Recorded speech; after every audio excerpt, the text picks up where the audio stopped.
Thank you for joining us at the Edge Lounge for our virtual discussion, Edge Technology Challenges Part 2, a perspective from technology leaders in the hotel industry.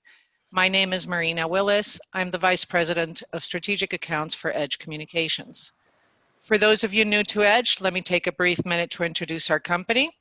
Edge is an end-to-end technology solutions provider with a team of experts that support your corporate strategy and your business objectives. We serve customers nationwide from our offices in Dallas, New York, and Miami.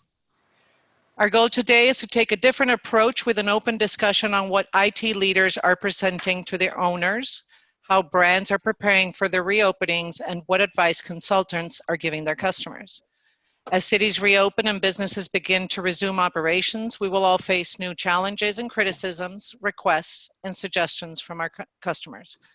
How will we prepare ourselves from a technology standpoint? We would love for this to be an interactive session and look forward to hearing from all of you. A couple of notes. Please use the chat function located on the bottom center of your screens to provide us with any questions for the panelists.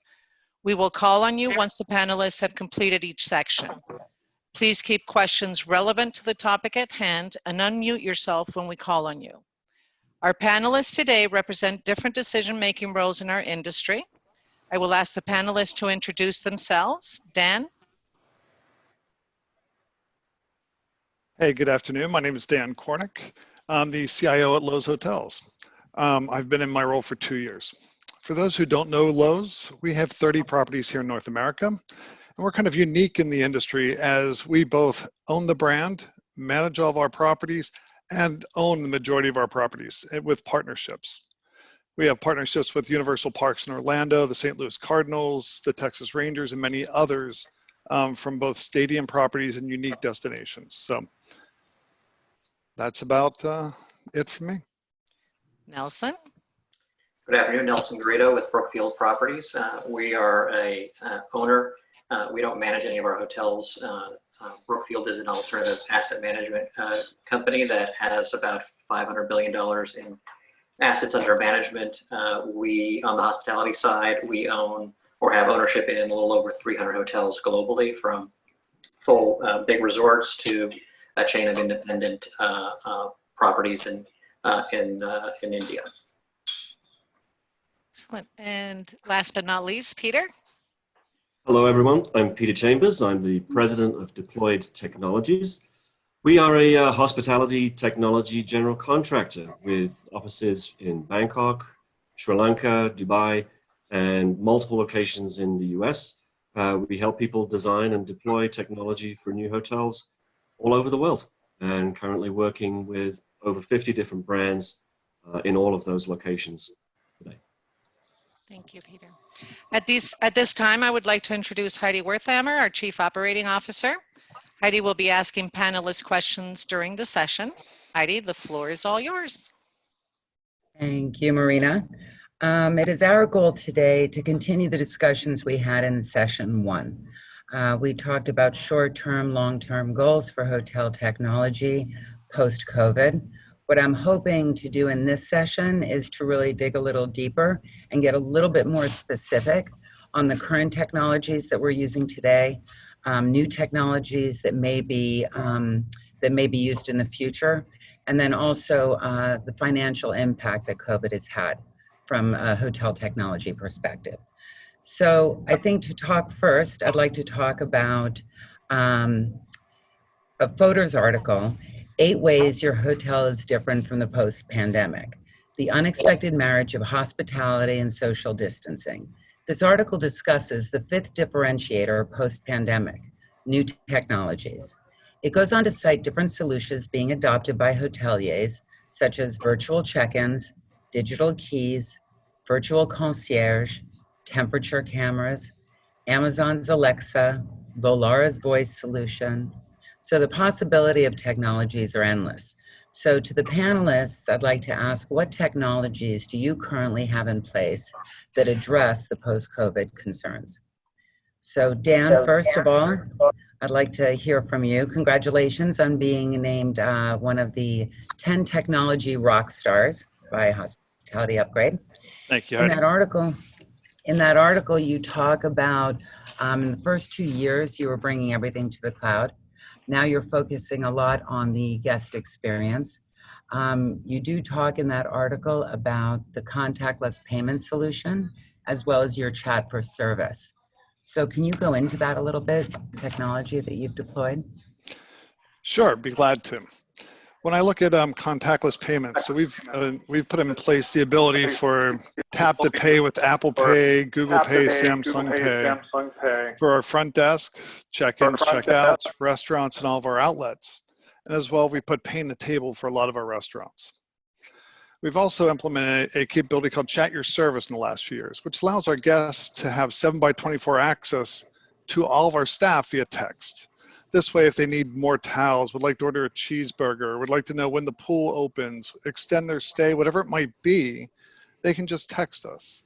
So there's no app to download. It's a lot more casual, more conversational, works on any phone, even my parents' old flip phone. So we've seen a 38% engagement with this channel. And I think it's great because people even use it when they're off property. So we've had people text us, hey, what's the best place to get ice cream when I'm in the Universal Park? Or I'm out in New York City, how do I get to this spot? So we've seen it as a great tool, and we think that people aren't going to want to use their phone. People are going to want to just be able to text us for whatever they need. And I think that's going to be a key part of our arsenal going forward, that we're actually promoting when you come into the hotel. Just text us. We'll handle whatever you need to do that.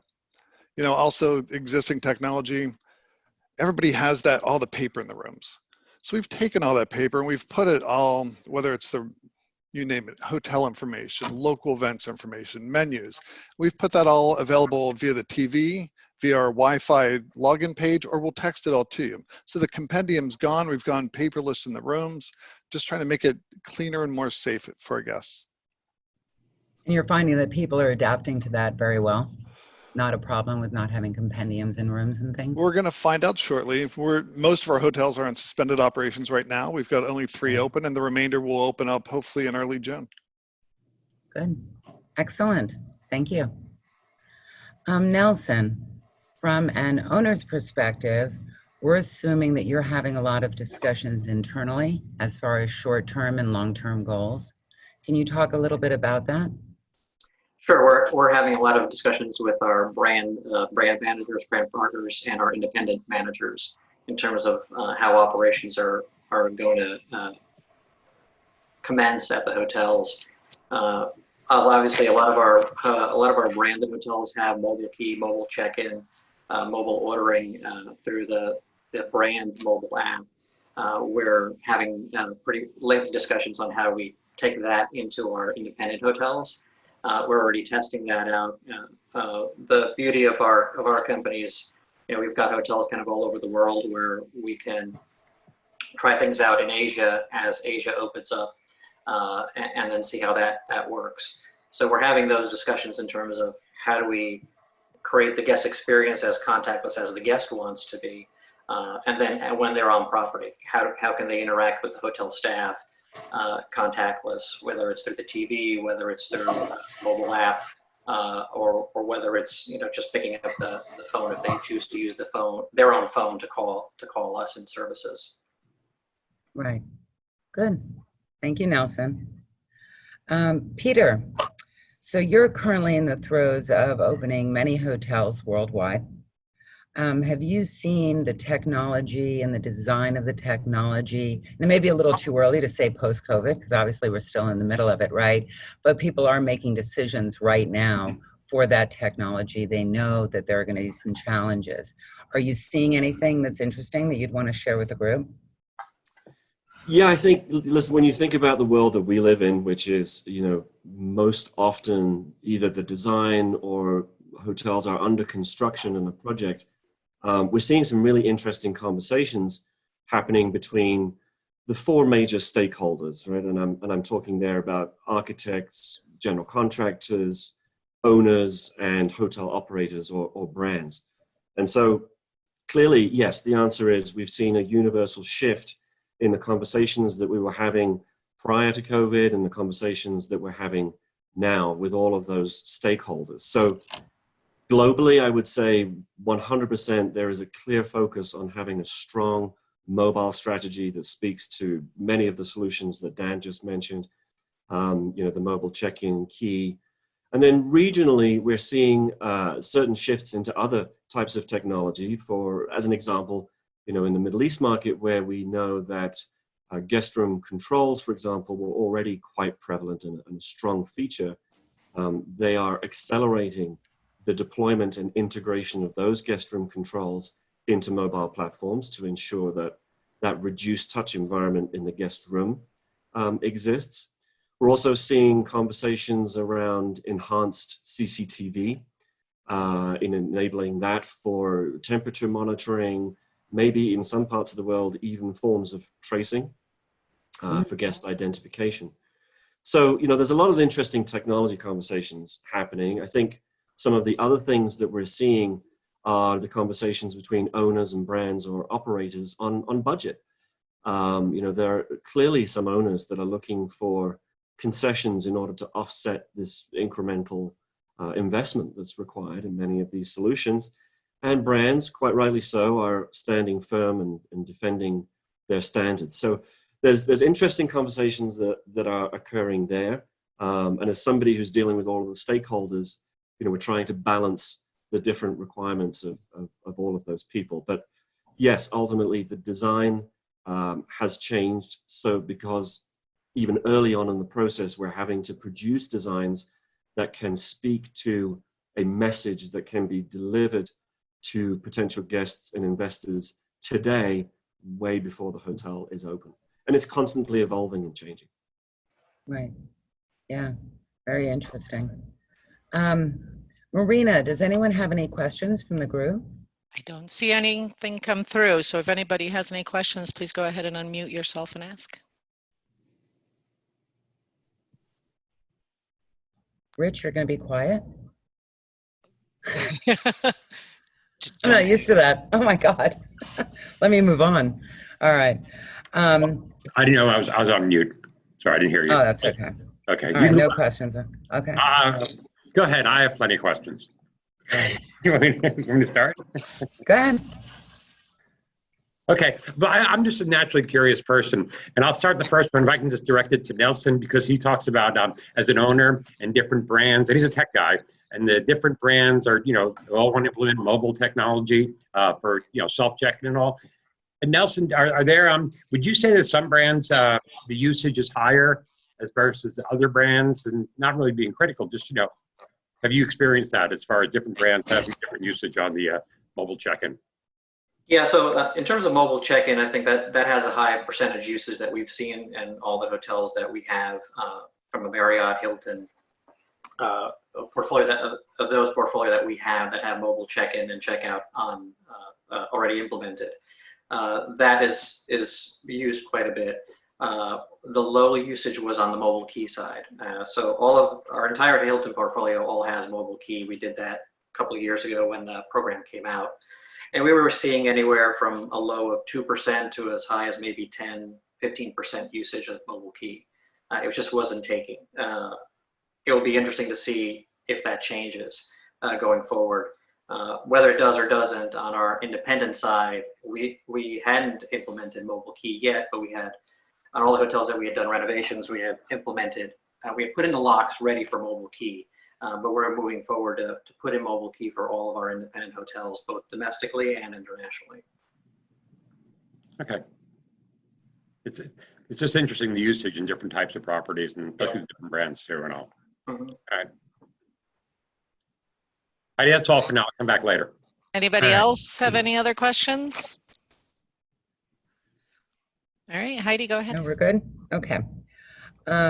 So I think with all of the conversations of a lot of the technologies that all of us are already deploying, it seems like we do believe in the importance of contactless technology. So are you considering any new technologies, things that have not been mentioned for any of your hotels?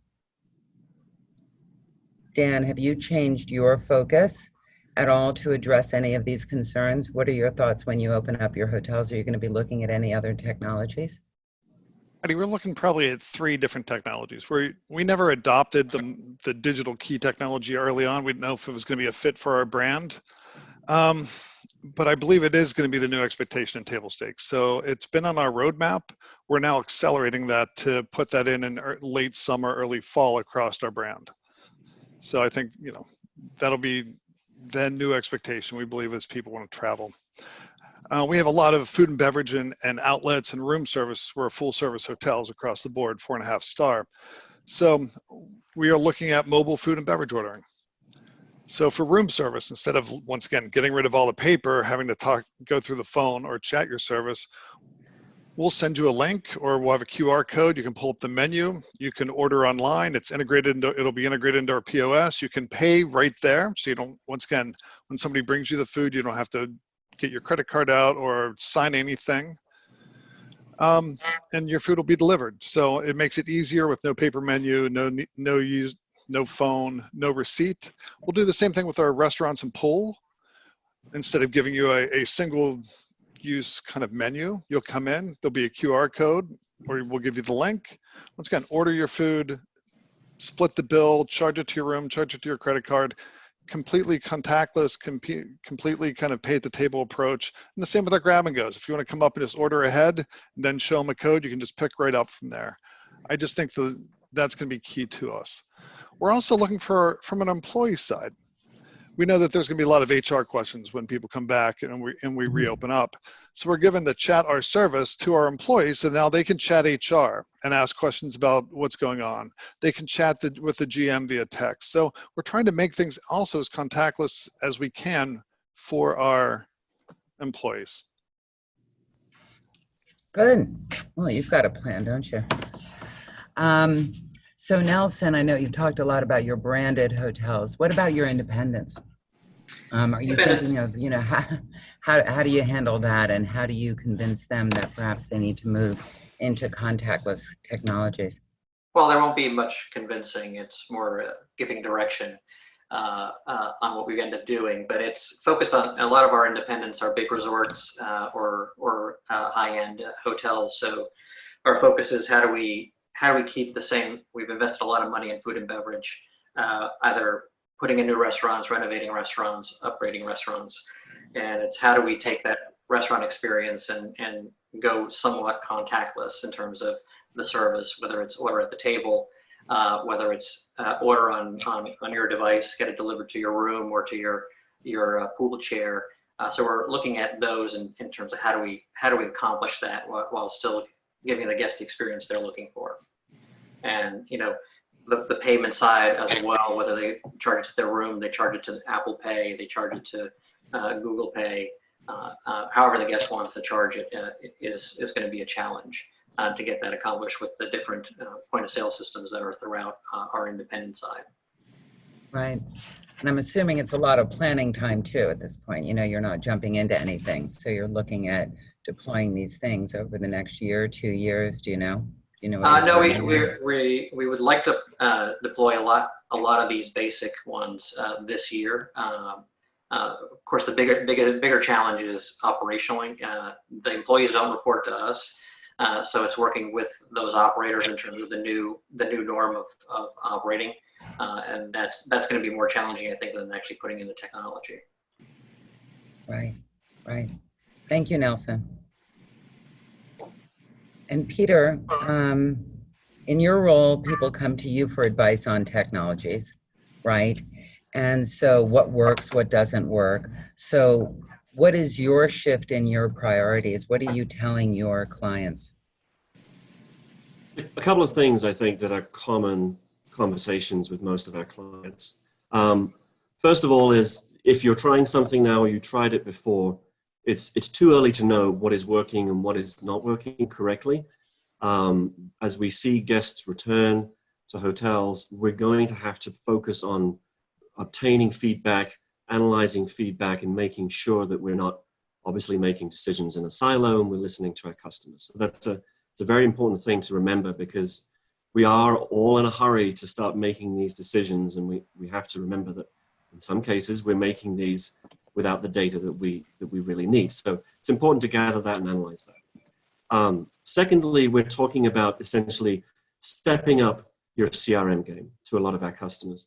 The customers that you did have and you do have and that you're able to gain in the near future, it's more important than ever to have as much information about these people as possible so that you can really give them a sense of comfort, retain the customer, and build that relationship. So as we're having conversations with owners and operators, we are obviously talking about the mobile solutions that we just discussed, but we're making sure that when we deploy these, we've got very, very strong points of integration so that we're not creating additional siloed areas of data, and trying to introduce solutions where it consolidates the application portfolio. And that may be guest work orders, it may be tracking the requests, it may be tracking booking behavior, but making sure that these mobile solutions that we put into the hands of our guests are closely integrated with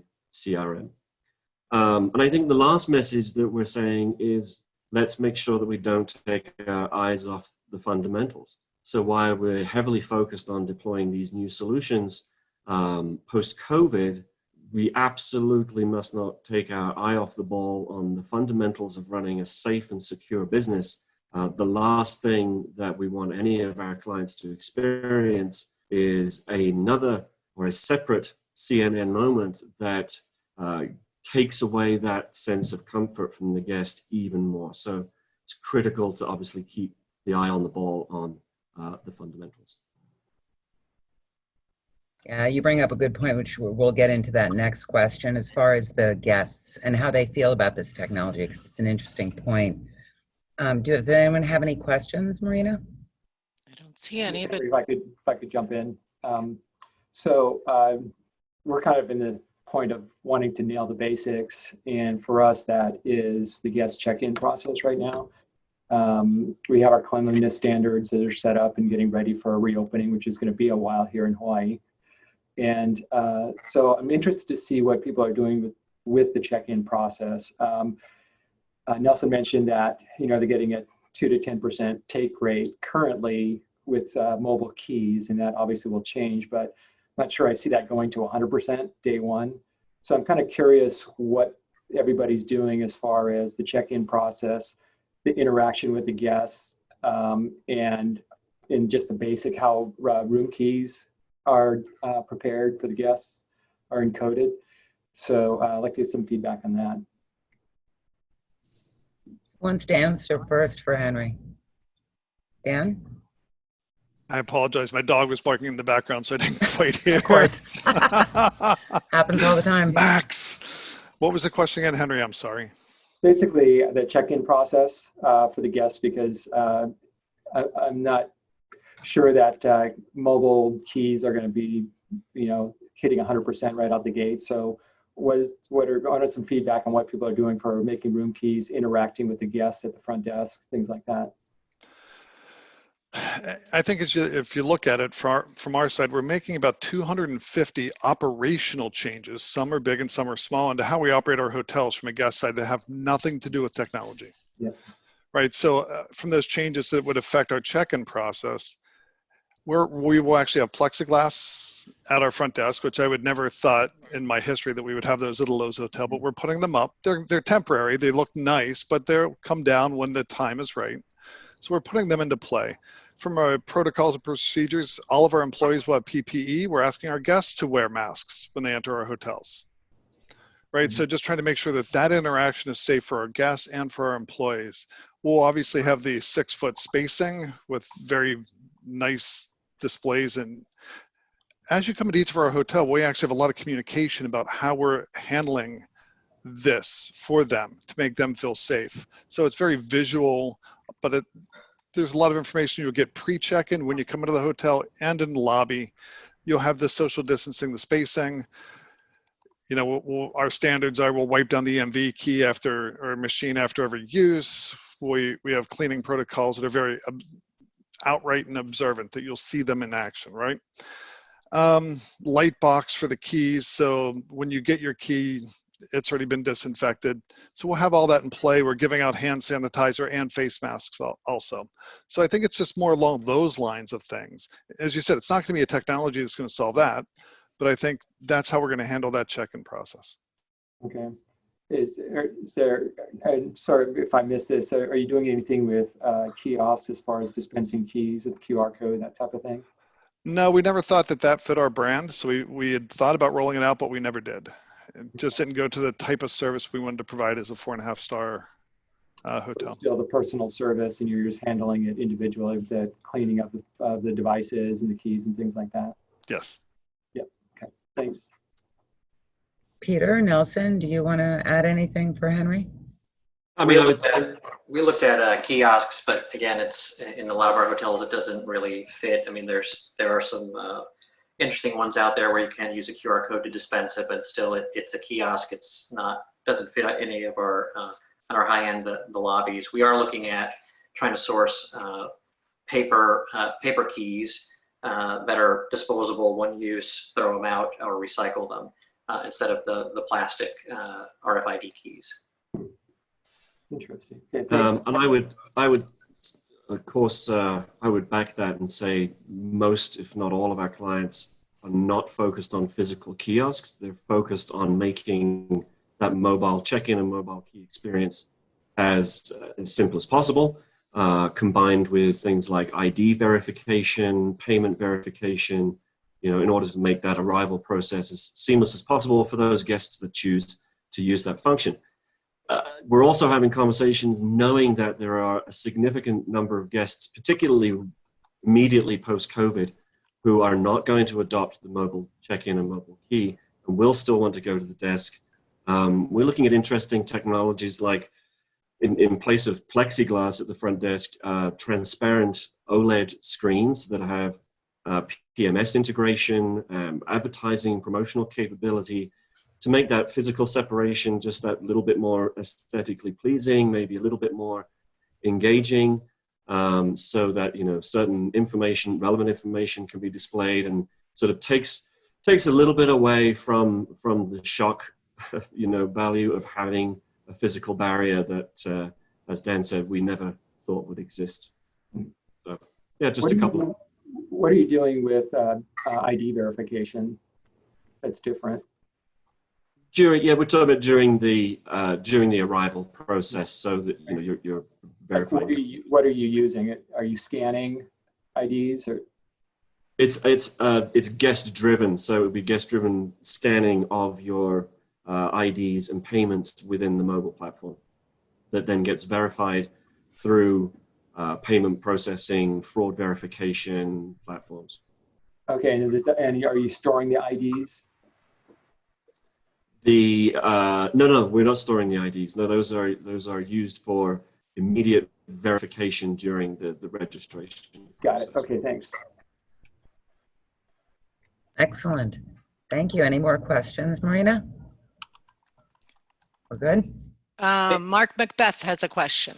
Yeah, there are people on this call that know that I've never been a big fan of voice activated guest rooms, but I didn't hear anybody mention that, and I'm kind of curious because I've started to sort of shift that way when it comes to voice activation, and certainly those younger than me are probably more hip to doing that. So what do you guys think about voice activated guest rooms? I'll start, Mark, and I'll say, if I have heard the following sentence once in the last month, I've heard it 1,000 times, and that is, the only thing the guest is ever going to trust for a while is their own phone. As unclean as that might be, in reality, it's the only thing that they trust. Right. So there's a lack of confidence, there's a lack of comfort from the guest perspective.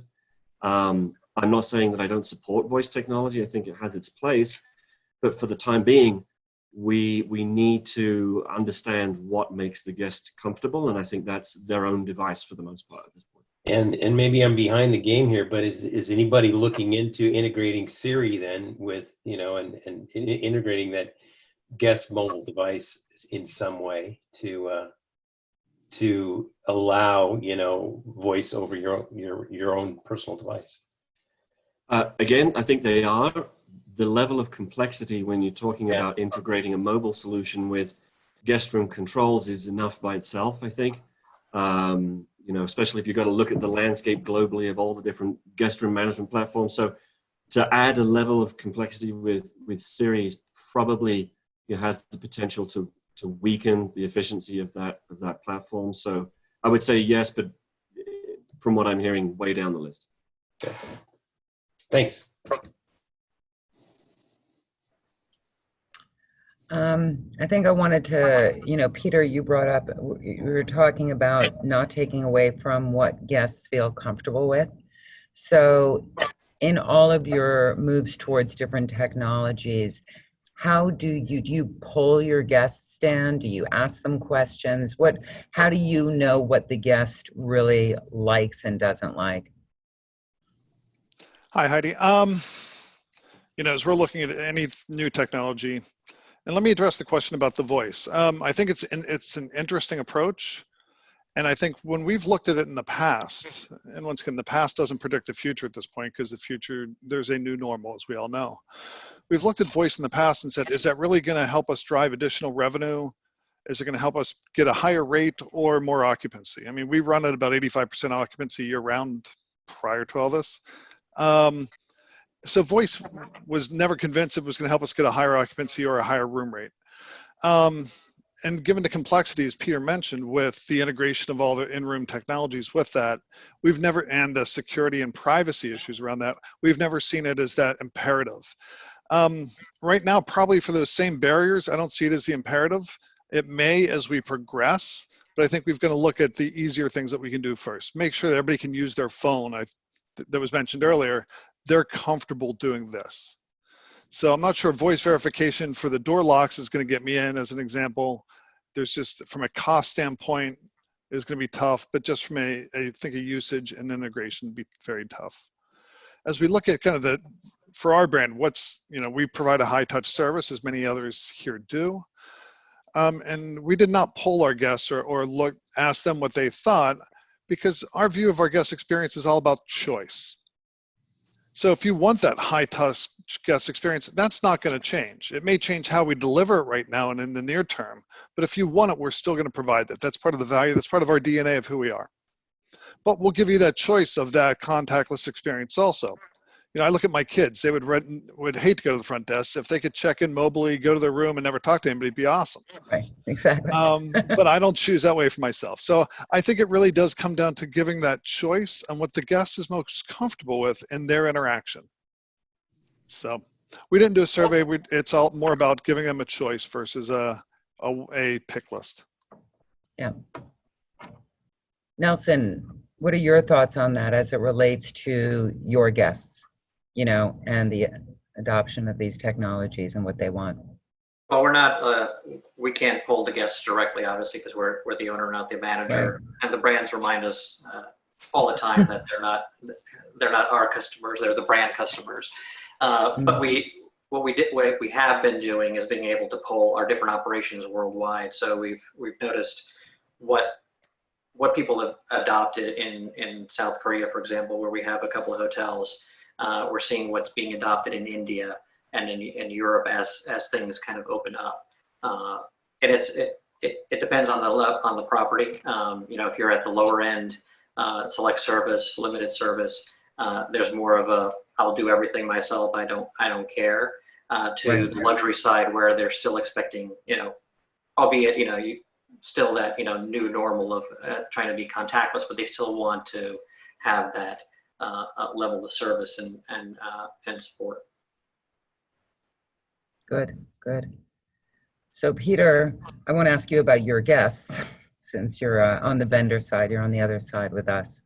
Now, however, how do you keep in touch with the latest technologies? You know, now that you are in a different position, what resources do you use? I certainly don't pretend to know anything that anybody on this call doesn't know. I think being honest is the first step. But look, there's a couple of useful things I do that I think I find really fruitful. One, we look at the local regions. So, where we're doing business and we have operations in the Middle East, in South Asia, Southeastern Asia as well. I have our teams there really look into the local markets. There's amazing entrepreneurial spirit in these areas and a surprisingly high number of solutions that are very geographically restricted. So in some cases, those solutions I think are ripe for migration to different parts of the world.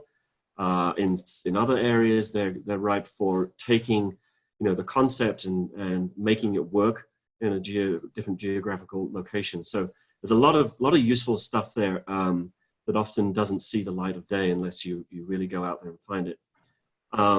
Secondly, may seem like an obvious one, but looking outside of our industry is really, really useful too.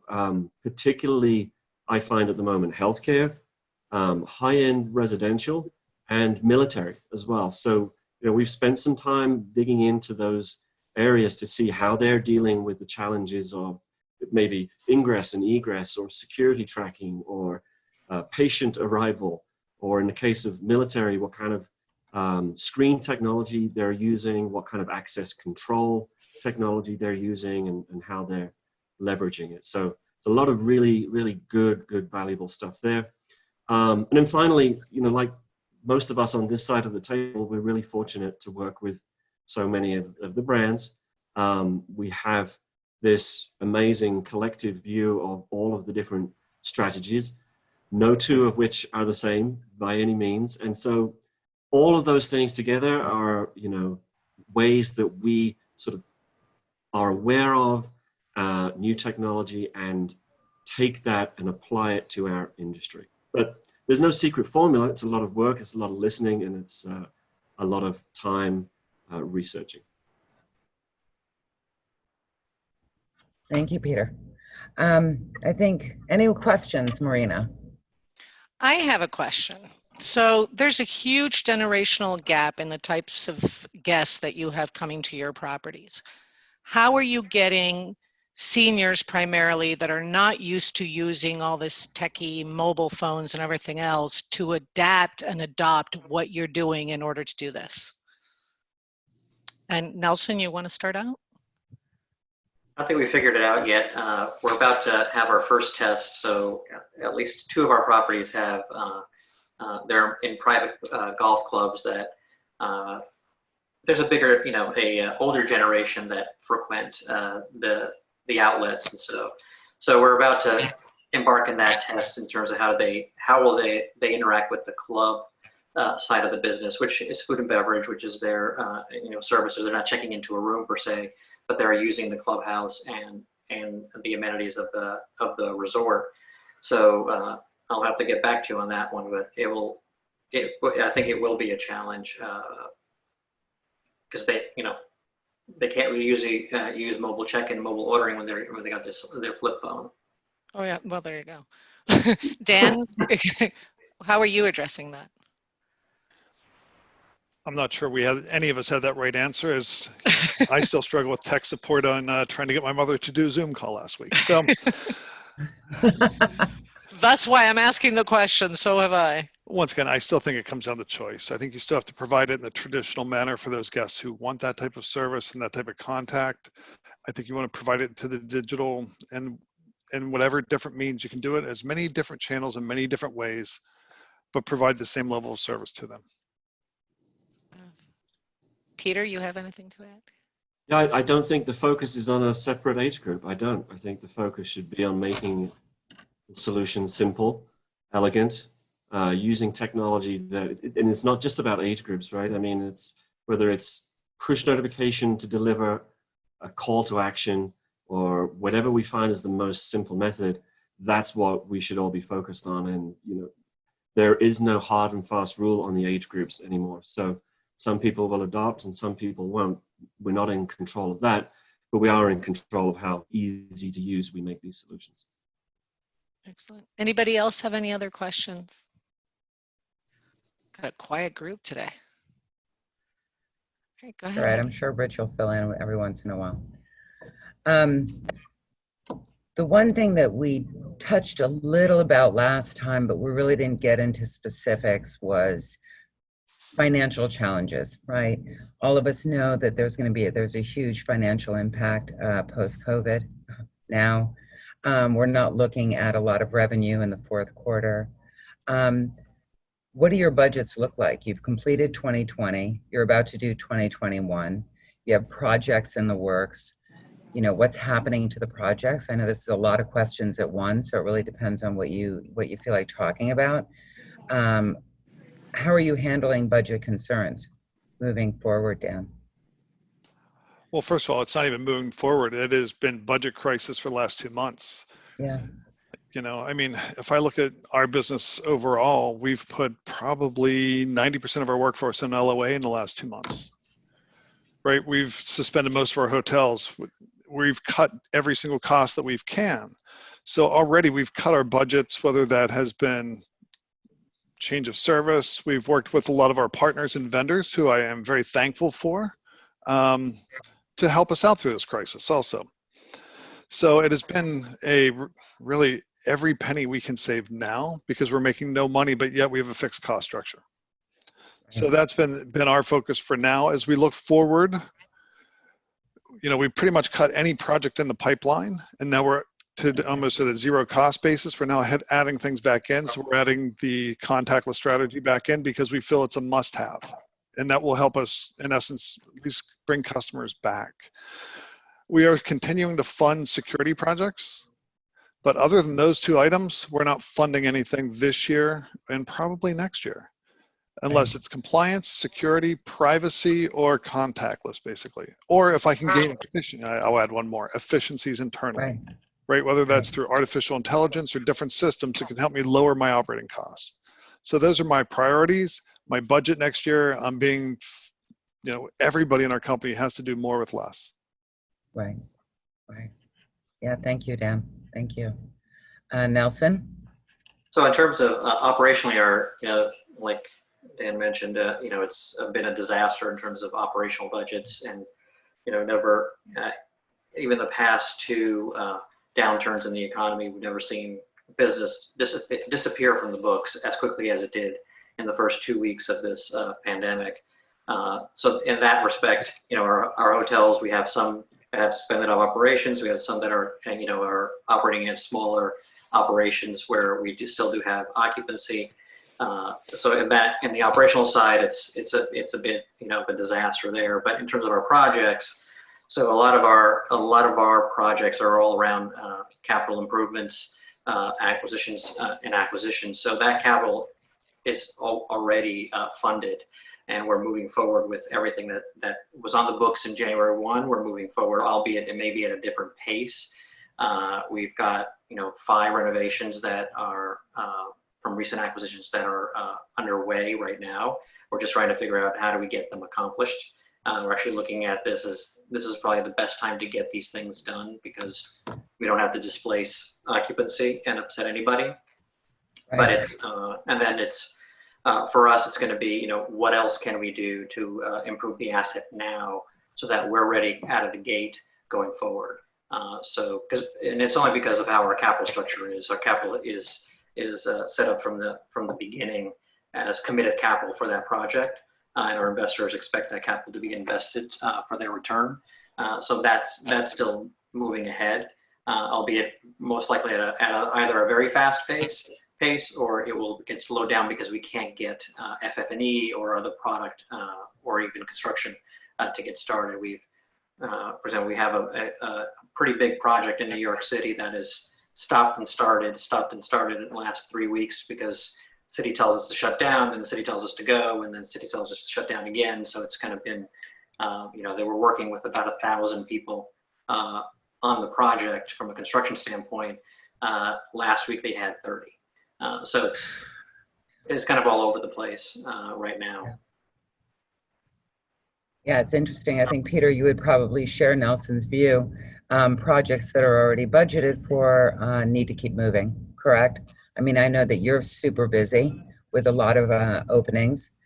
So how do you, you know, you having been a CIO and now you're on the vendor side, how do you convince the owners, the operators of these hotels to start investing in frictionless technologies, new technologies, whatever your thoughts are?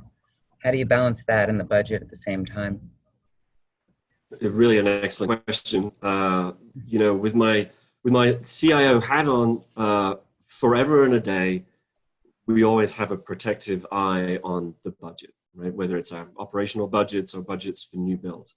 Because, as Dan mentioned, there are certain parts of our responsibilities in our business that are fundamental, critical to the success of the business, whether it's funding for security, compliance, privacy, you know, really critical strategic projects and staffing. Right? So it's important to keep the eye on the ball there and keep those going. So how do we do that with the different stakeholders? I think a couple of things really.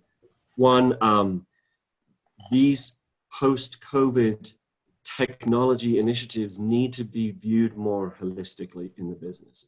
It's not just a technology solution. There are multiple changes in the business to address this new reality that we're living in. And as CIOs and IT leaders, we've always had the opportunity to be one of the most transformative figures in the business. And I think this is a golden opportunity to be that figure again. So by bringing the business together, by bringing operations and sales and marketing and PR together to deliver these solutions, it alleviates the focus on the budgetary impact as a technology budget impact by itself, and sort of spreads it out nicely across the business, but helps us realize that this is something that the business is investing in as a whole. It's not an incremental IT cost.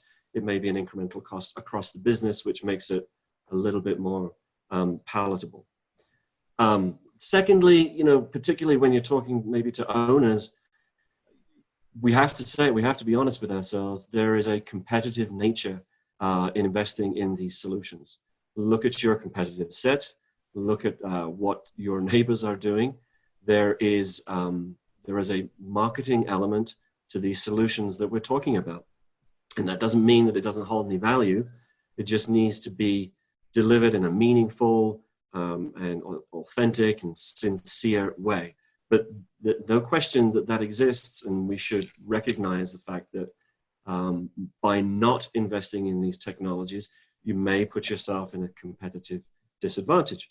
There's a social and moral responsibility, one could argue, of deploying these solutions as well. So that's a conversation that I think should be had and measured against any incremental investments that is required. And then lastly, you can argue, look, if this is done in the right way, if this is well adopted by your guests, and to my earlier point, if it's well integrated with CRM or other analytical platforms that give you a very, very well-rounded view of your guest and better understanding, this is a good thing for your business, not just now, but for many years to come into the future. So the investment that you make now, making your guests feel comfortable, will ultimately build a greater sense of loyalty from your customer if it's done correctly. So those are a few of the arguments I think that we can make. There are plenty more in addition to the old traditional method of build a good relationship with your asset managers and your owners. But those are some of the thoughts that I've had recently. Yeah, and I think it's really important that people understand that we get away from calling it a post-COVID, an effect of COVID, right? And that we're not thinking just short-term, we're thinking about long-term, right? And I think that that's something we can all agree on. Any questions, Marina? Anyone have any questions? Nope, I don't see any questions. We have about 7 minutes left, so if anybody wants to jump in with a couple of questions, that'd be great. I'll jump in again if you don't mind. Okay. I just have the conversation earlier about kiosks. I think all three of the panelists are wrong. Okay. And the reason I say that is people believe that kiosks from the old days, the big machines and all that, where really something doesn't fit the type of hotels that they operate and all that or they're involved with. And I think the next generation of kiosks are going to be totally different. They're going to be do a lot more than just checking in a guest and all that. I just I've been talking to a lot of people recently about this, and I just think that that's something that's going to change down the road, because the mobile check-in really has never really taken off to a level everybody hoped it would at the beginning, using your phones and all that. That's just my comment. But Dan, I have a question for you. because you started off and you said that only three of your hotels were open right now, and Correct. 20. Do they keep you abreast of the company of like the plan for when they're going to reopen them and what you have to go through before you reopen them and all that? I just I've never asked that, and I've always been a curious person of when will they open? What would be the criteria they'd have to reach to decide to reopen one of your hotels or many of your hotels? When we look at, I'm not the decision maker, but I'm involved. We've kind of got an action team here between operations, marketing, IT, and many others, and I'm on that action team as a senior leadership to address this crisis. When we look at it, it's based on what is our projected occupancy? When are we going to get to a point of a minimal occupancy that allows us to lose less money than we are today? It's not opening up to make money. It's opening up to lose less money for now, because we really don't project making a profit till the fourth quarter. So it's looking at projected occupancy, what is currently out there on the books. It is looking at our destination. So as an example, we're partners with Universal Parks in Orlando. If the park's not open, we're not going to open. We're partners with the Texas Rangers and St. Louis Cardinals next to their ballparks. If MLB is not playing, it's going to impact when we would open, right? We're also looking at the cities that we're in. Right now, you've got to say, how are people going to get there? I think if you look at the latest SCIF study, everybody's going to drive. It's going to be a drive-to market for the first 6 months. So what is that airlift going to be to those major cities in which we have our destinations? So how does airlift come into play? How does any group booking on the books play? How does occupancy play? How does local restrictions come into play, right? We would like to open Miami on June 1st, which we've got a gorgeous property in South Beach. We're waiting to see the local restrictions. So it's those 4 different criteria that kind of we bounce against to determine when we'll open up the hotels.